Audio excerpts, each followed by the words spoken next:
Hey students, in this recording I'll begin talking to you about language and society, or the field within linguistics called sociolinguistics. So far we've used the term dialect to refer to different varieties of a same language as opposed to separate languages. For example, we might think of regional dialects, so the specific Boston dialect of North American English.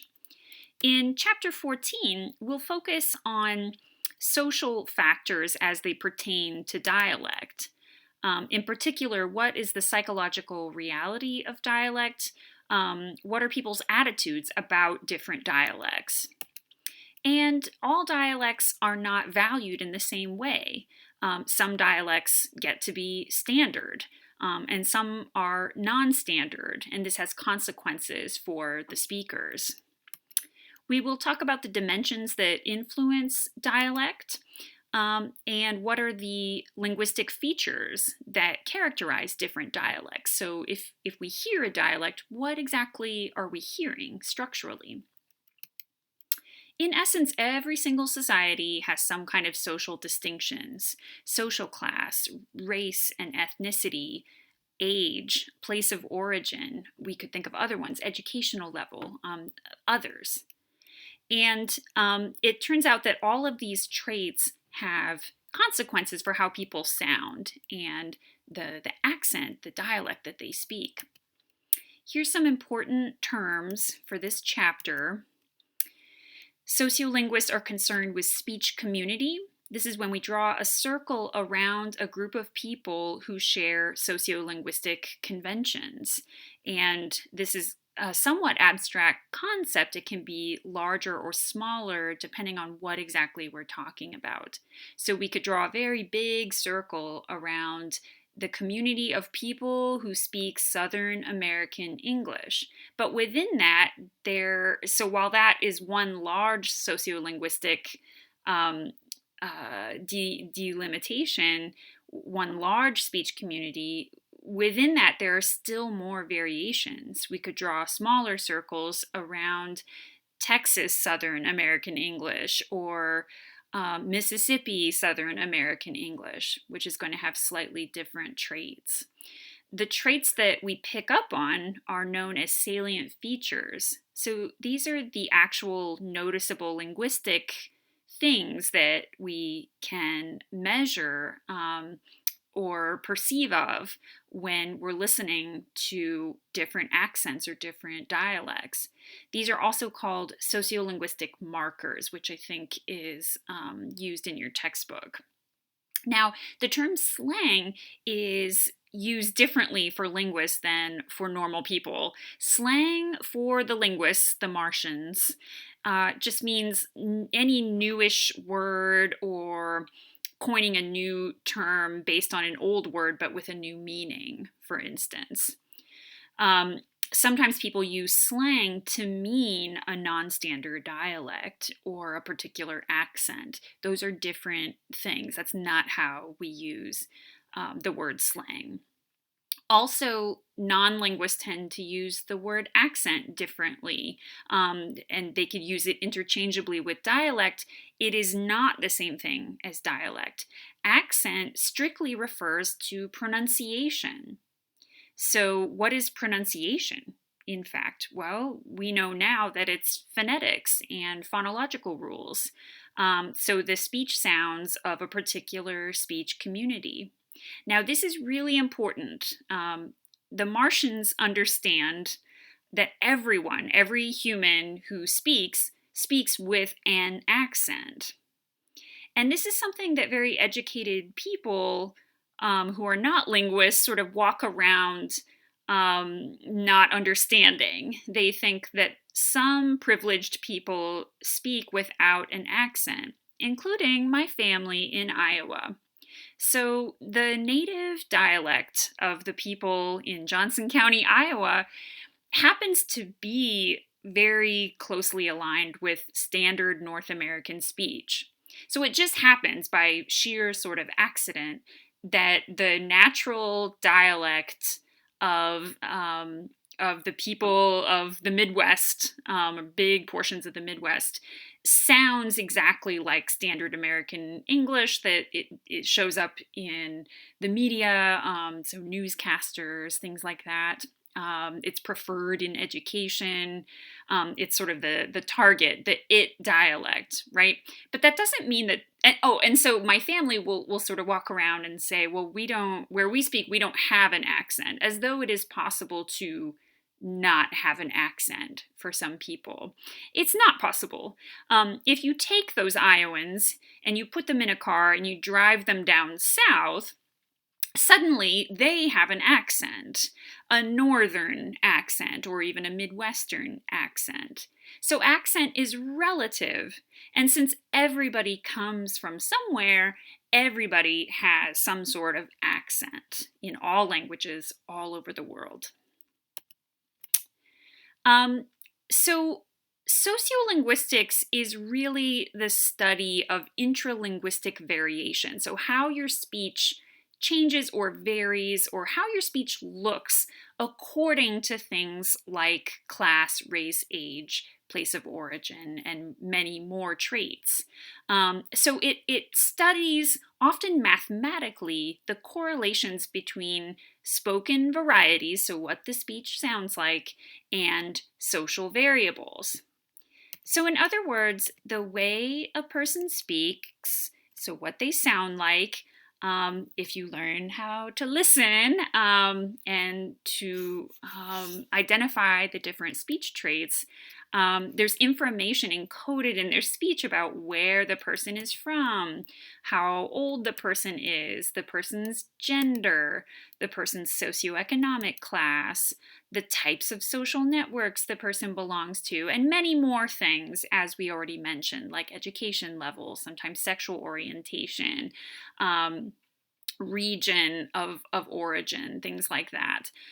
And this is in addition to the fact that a person changes their speech according to the type of social situation.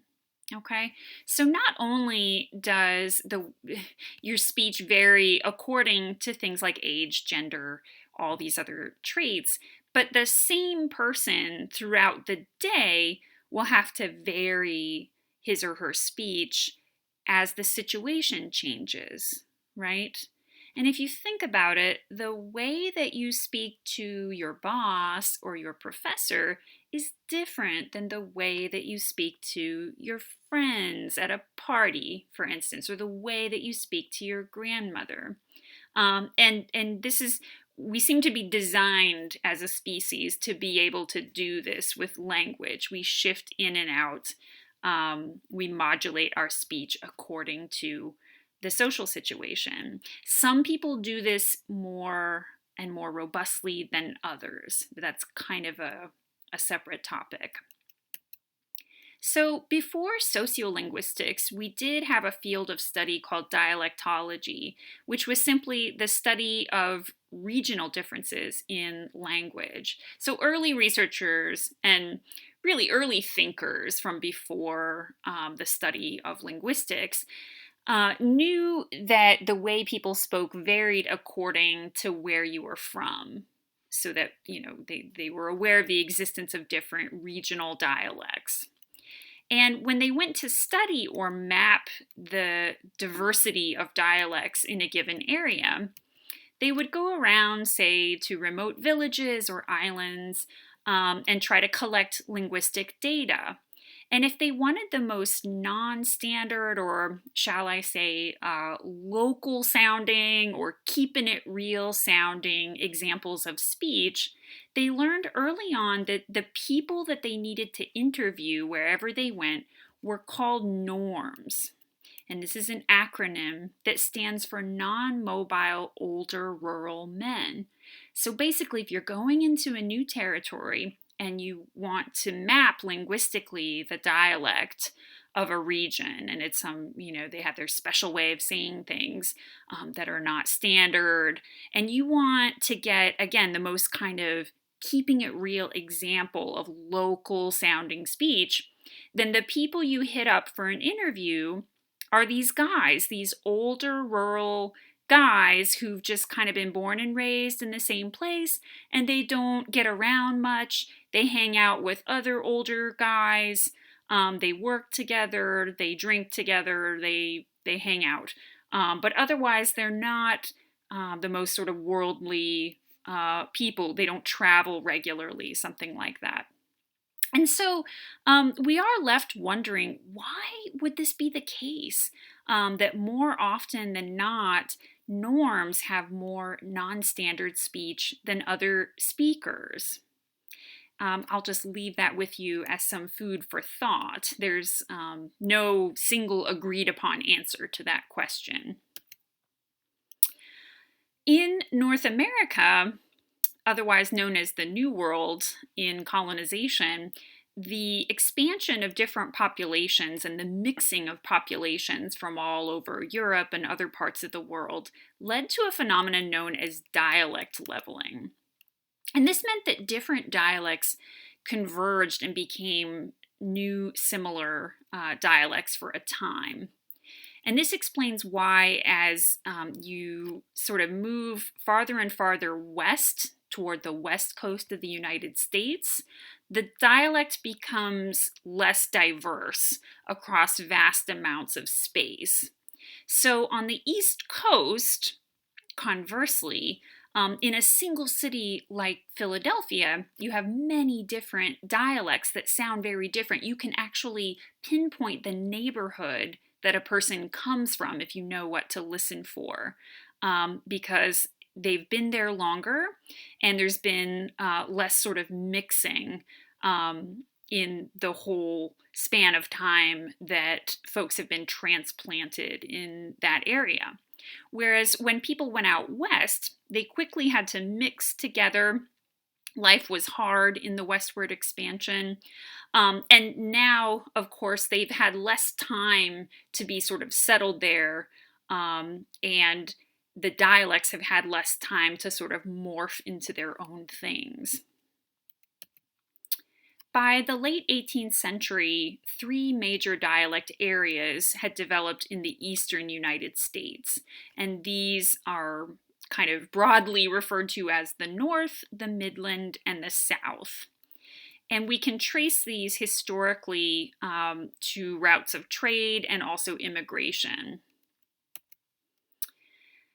When we listen for different dialects within those delimitations or more narrowly from city to city, what exactly can we hear? What are different linguistic features of different dialects?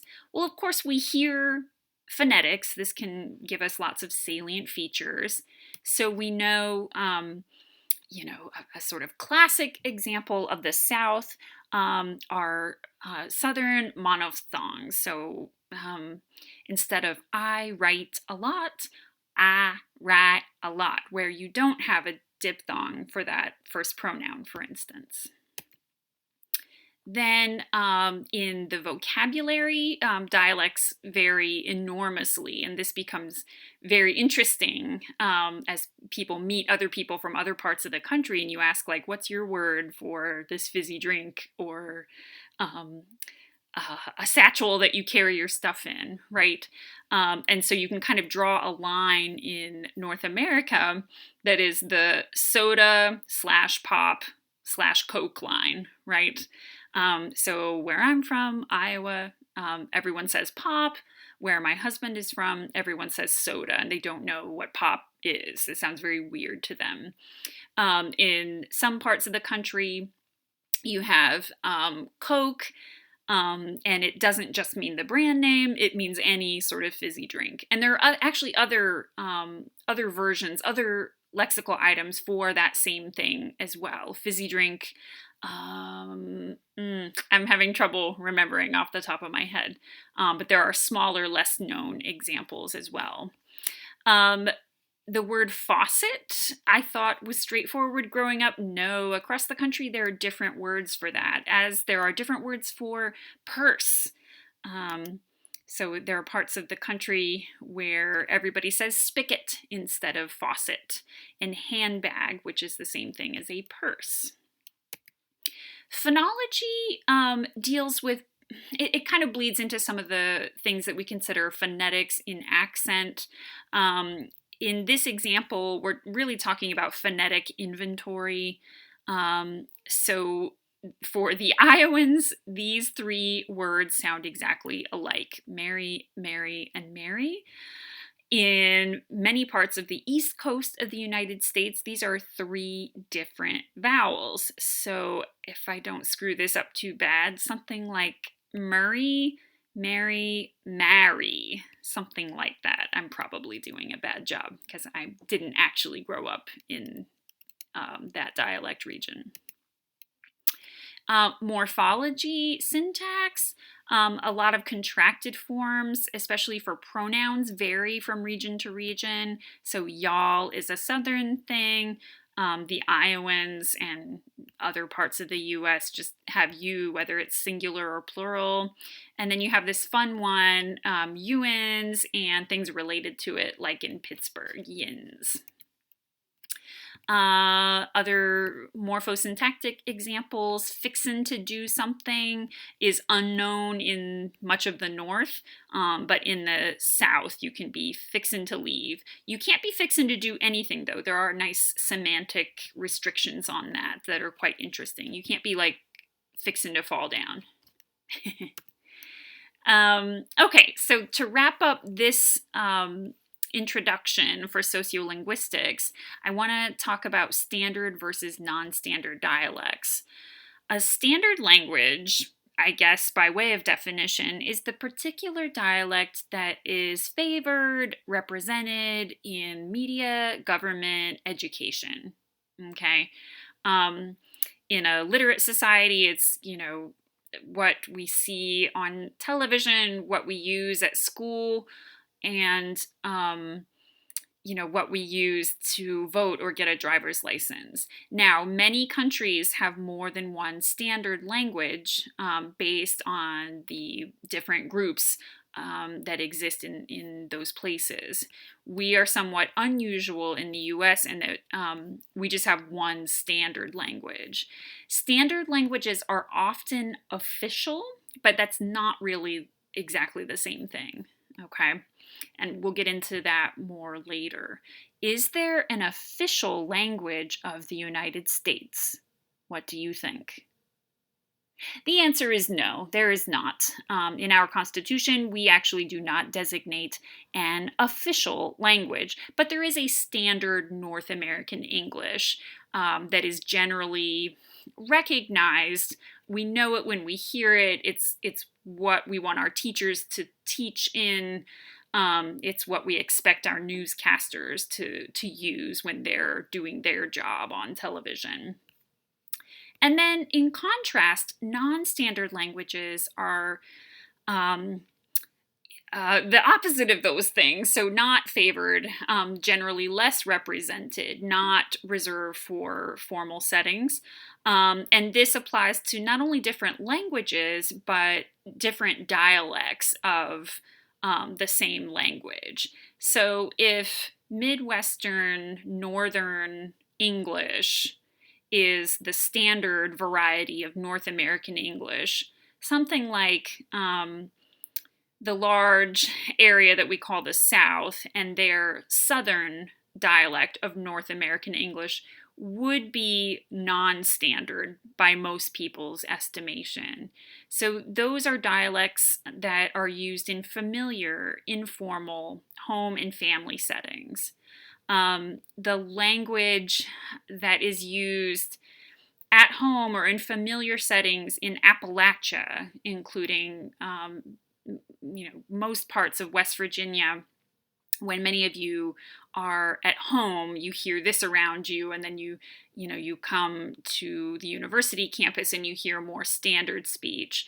But that home and hearth language of familiar, informal settings is a non-standard dialect. So a couple of notes about non-standard dialects. The linguists, of course, are not prescriptive. We appreciate all dialects. So if you take nothing else away from this course, it should be that all dialects, including non-standard ones, are legitimate, right? There's not something wrong with how your grandmother speaks in southern West Virginia, okay? There's not something wrong with how that kid in your class who's African American speaks when he says, I asked him, because that is the language of that speech community, right? Non-standard dialects are everywhere. Most people have them and switch in and out of them, sometimes on a daily basis. There's nothing more normal than a non-standard dialect, but they are stigmatized, right? They will have a lot of those non-standard forms that we talked about way in the beginning of the course, like ain't, or subject verb disagreement, concordance issues like we was at the races, something like that. These tend to be stigmatized because they're used in less prestigious situations, less formal academic and professional settings. So again, think about linguistic features of your own circle of friends, your grandparents, your community back at home, or the communities of people that you know, right? And embrace that. That's what we get to do in this chapter anyway. So we'll talk more about that later, and thank you for watching.